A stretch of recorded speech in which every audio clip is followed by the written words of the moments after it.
Daily taste the daily. Telangana నుంచి మరో case సిబిఐకి అప్పగించే యోచనలో ప్రభుత్వం ఉన్నట్టు తెలుస్తోంది. ఫోన్ ట్యాపింగ్ కేసును సిబిఐకి ఇచ్చేందుకు రేవంత్ సర్కార్ ప్లాన్ చేస్తున్నట్టు సమాచారం.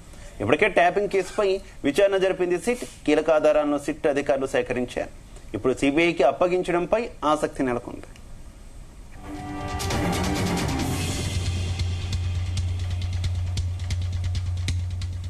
రెడ్డికి ఇదే అంశానికి సంబంధించి మరింత సమాచారం మా క్రైమ్ బ్యూరో చీఫ్ రవితేజ అందిస్తారు. రవితేజ, ఇప్పటికే కాళేశ్వరం ప్రాజెక్టు విషయంలో ఈ అవకతవకలు అక్రమాలు జరిగాయి. దీనిపై ఖచ్చితంగా సిబిఐ ఎంక్వైరీ చేయాలంటూ భావించినటువంటి ప్రభుత్వం అసెంబ్లీ సాక్షిగా ఈ కేసుని సిబిఐకి అప్పగిస్తా ఉన్నాము. త్వరలో సిబిఐ రంగంలోకి దిగి అసలు కాళేశ్వరం ప్రాజెక్ట్ లో జరిగినటువంటి అవినీతి అంతా కూడా బయట పెట్టబోతా ఉన్నామంటూ కూడా ప్రభుత్వం ఈ నిర్ణయం తీసుకుంది. ఎట్ ఏ టైం బీఆర్ఎస్ అధికారంలో ఉన్నప్పుడు ఈ ఫోన్ ట్యాపింగ్ అనే అంశం తీవ్ర ప్రకంపనలు క్రియేట్ చేసింది. ఇది కేవలం రాష్ట్రానికే పరిమితం అవ్వలేదు, కేంద్రంలో ఉన్నటువంటి వారి మొబైల్స్ కూడా ఫోన్ ట్యాపింగ్ కి గురయ్యాయి. కాబట్టి ఇది స్టేట్ దాటి విచారణ జరపాల్సి ఉంటుంది. ఇది రాష్ట్రంలో వేసినటువంటి సిట్ ఇంకో దర్యాప్తు సంస్థకు అందజేయాలన్న ఒక ఆలోచనతో రాష్ట్ర ప్రభుత్వం ఈ కేసుని సిబిఐకి అప్పగించేటువంటి ఆలోచనలో ఉన్నట్టుగా కనబడతా ఉంది. ఎందుకంటే కేంద్రంలో ఎవరు ఫోన్ ట్యాపింగ్ కి పాల్పడ్డారు, ఏ ఉద్దేశంతో ఫోన్ ట్యాపింగ్ చేయాల్సి వచ్చింది.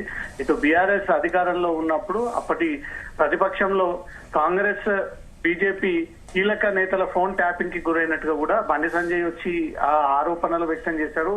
రేవంత్ రెడ్డి సోదరులు, రేవంత్ రెడ్డి కుటుంబ సభ్యులు, రేవంత్ రెడ్డి మొబైల్ కూడా ఫోన్ ట్యాపింగ్ గురైంది అన్నట్టుగా కూడా అప్పుడు ప్రతిపక్షంలో ఉన్నటువంటి నాయకులందరూ కూడా లబోదిబోమంటూ పోలీస్ స్టేషన్ ని ఆశ్రయించి ఉన్నతాధికారుల దృష్టికి తీసుకెళ్లినా దీనిపైన ఎలాంటి చర్యలు తీసుకోలేదు. కాబట్టి ఈ కేసు రాష్ట్రానికి మించి కేంద్రం వరకు కూడా సెంట్రల్ ఢిల్లీలో ఉన్నటువంటి వ్యక్తుల నుంచి వచ్చినటువంటి కాల్ కన్వర్సేషన్స్ కూడా విన్నారు. కాబట్టి ఈ ఎంక్వైరీలో భాగంగా ఈ కేసు సిబిఐకి అప్పగిస్తేనే ఈ రాష్ట్రం దాటి బయట రాష్ట్రాలలో ఉన్నటువంటి వ్యక్తులను కూడా ఈజీగా విచారించేటువంటి అవకాశం ఉన్నటువంటి ఆలోచనతోటే ఈ ఫోన్ ట్యాపింగ్ కేసుని సిబిఐకి అప్పగించేటువంటి ఆలోచనలో కాంగ్రెస్ ప్రభుత్వం ఉన్నట్టుగా తెలుస్తోంది. ఇప్పటికే ఫోన్ ట్యాపింగ్ అంశం పైన సిట్ కీలకమైనటువంటి సమాచారాన్ని రాబట్టింది. దీంట్లో సాక్షులని, ప్రత్యక్ష సాక్షులని, ఐ విట్నెస్లని, దీంట్లో ఉన్నటువంటి నిందితులని, ఆరోపణలు ఎదుర్కొన్నటువంటి వ్యక్తులని, అక్కడ ప్రత్యక్షంగా డిపార్ట్మెంట్ లో ఇంటెలిజెన్స్ లో ఉన్నటువంటి అధికారులని, ఈ 5 మంది ఇప్పటికే జైల్లో ఉన్నటువంటి వ్యక్తుల యొక్కని పూర్తిగా విచారణ చేపడితే బీఆర్ఎస్ బడా నాయకుల యొక్క పేర్లు దీంట్లో వినబడతా ఉన్నాయి. కాబట్టి ఏకంగా కొంతమంది రాజకీయ నాయకుల పేర్లనే ప్రస్తావించి ఈ కామెంట్స్ చేయడం జరిగింది. కాబట్టి ఈ కేసు సిబిఐకి అప్పగిస్తే అప్పుడు బీఆర్ఎస్ నాయకుల డొంక మొత్తం కదులుతా ఉంటుంది. బీఆర్ఎస్ నాయకుల పాత్ర మొత్తం బయటకు వస్తా ఉంటది. బీఆర్ఎస్ నాయకులు ఎవరైతే అప్పుడు ప్రభుత్వాన్ని చేతిలో పెట్టుకొని పవర్ ని మిస్యూజ్ చేసి ఈ ఫోన్ ట్యాపింగ్ ద్వారా ఎప్పటికప్పుడు వాళ్ళ యాక్టివిటీస్ అన్ని కూడా పసిగట్టి వాళ్ళని ఇబ్బంది పెట్టేటువంటి ప్రయత్నం చేశారు, అవన్నీ కూడా వెలుగులోకి వస్తాయి. ఖచ్చితంగా ఈ కేసును సిబిఐ ద్వారా విచారించాలి అంటూ మాత్రం కాంగ్రెస్ ప్రభుత్వం ఈ నిర్ణయం తీసుకుంది. త్వరలో సిబిఐకి కేసుని అప్పగిస్తూ ఒక నిర్ణయాన్ని తీసుకుని జీవో కూడా విడుదల చేసేటువంటి అవకాశం ఉంటుంది. ఇప్పటికే కాళేశ్వరం ప్రాజెక్టు విషయంలో ఈ కేసు సిబిఐకి అప్పగిస్తున్నామంటూ కూడా ఒక జీవో విడుదల చేయడం జరిగింది. సేమ్ అదే తరహాలో ఫోన్ ట్యాపింగ్ కేసు కూడా సిబిఐ చేతికి అందజేస్తే దీంట్లో కాంగ్రెస్ నాయకుల ఫోన్లు ఎన్ని ట్యాప్ అయ్యాయి, బీజేపీ నాయకులు ఈ మొత్తం వ్యవహారంలో అసలు ప్రభుత్వ పెద్దల వ్యూహం ఏ రకంగా ఉందనుకోవచ్చు? ఇప్పుడు దాకా కూడా సిట్ దర్యాప్తు ద్వారా కొంత హడావిడి చేసినటువంటి కాంగ్రెస్ ప్రభుత్వం ఒక్కసారిగా ఇప్పుడు ఈ కేసును కూడా సిబిఐకి అప్పగించడం అంటే దీని వెనుకున్నటువంటి కారణాలు ఏ రకంగా చూసుకోవచ్చు రవితేజ? సాధారణంగా ఏదైనా పార్టీ అధికారంలో ఉన్నప్పుడు కేవలం మావోయిస్టులు ఈ ఇల్లీగల్ యాక్ట్, ఈ మావోల కార్యకలాపాలు, ఈ స్లీపర్ సెల్స్ ఎలా పనిచేస్తా ఉన్నారు, రాష్ట్రానికి ఏదైనా ముప్పు ఉందా, ఎవరు ఏ యాక్టివిటీస్ పైన పనిచేస్తా ఉన్నారంటూ కూడా నిత్యం ఈ మావోయిస్టుల కదలికల పైనే దృష్టి పెట్టి వాళ్ళ ఫోన్ ట్యాపింగ్ కి పాల్పడేటువంటి ఎప్పటి నుంచో ఈ పద్ధతి కొనసాగుతా ఉంది.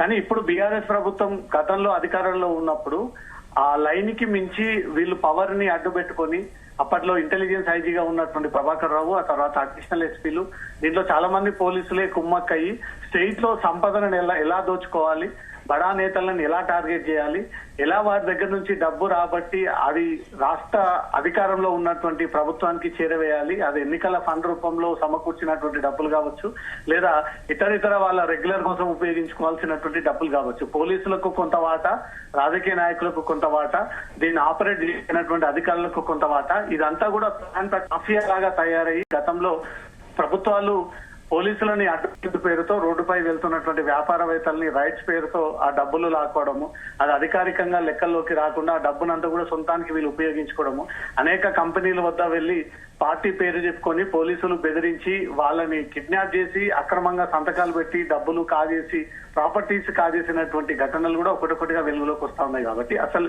ఈ ఫోన్ ట్యాపింగ్ అనే అంశం రాష్ట్ర ప్రభుత్వం అధికారికంగా ఆదేశాలు జారీ చేసి చేయించినటువంటి ఆపరేషనా, లేదా పోలీసులే ఈ పవర్ ని మిస్యూజ్ చేసుకొని వాళ్ళ సొంత నిర్ణయం మేరకు ఈ టీం ని ఏర్పాటు చేసుకొని అడ్డగోలుగా డబ్బులు సంపాదించేటువంటి ఆలోచనతో జరిగిందంటూ కూడా ఇదంతా సిట్ విచారణలో ఇప్పటికే ఒక కంక్లూడింగ్ రావడం జరిగింది. కానీ ఇది రాష్ట్రానికి మించి పైన ఉన్నటువంటి లింకులు కూడా బయటికి రావాలి. ఢిల్లీలో ఉన్నటువంటి వ్యక్తులకు కూడా ఈ ఫండ్స్ ముట్టాయి, వాళ్ళ ఆధ్వర్యంలో వాళ్ళ ఫోన్ ట్యాపులు కూడా గురయ్యాయి అంటూ మాత్రం ఇప్పటికే సిట్ భావిస్తా ఉంది. కాబట్టి ఈ కేసును సిబిఐకి అప్పగించేటువంటి ఆలోచనలో ప్రభుత్వం ఉంది. త్వరలో సిబిఐకి అప్పగిస్తున్నట్టు కూడా కాంగ్రెస్ ప్రభుత్వం ఈ నిర్ణయాన్ని జీవో రూపంలో రిలీజ్ చేసేటువంటి అవకాశం ఉంది. Shiva, right okay, thank you Ravitej.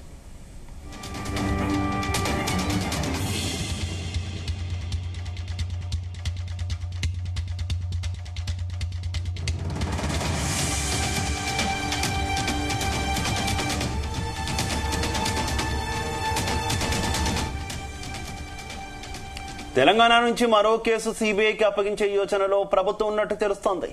Phone tapping కేసును సిబిఐకి ఇచ్చేందుకు రేవంత్ సర్కార్ ప్లాన్ చేస్తున్నట్టు సమాచారం. ఇప్పటికే ట్యాపింగ్ కేసుపై విచారణ జరిపింది సిట్. కీలక ఆధారాలను సిట్ అధికారులు సేకరించారు.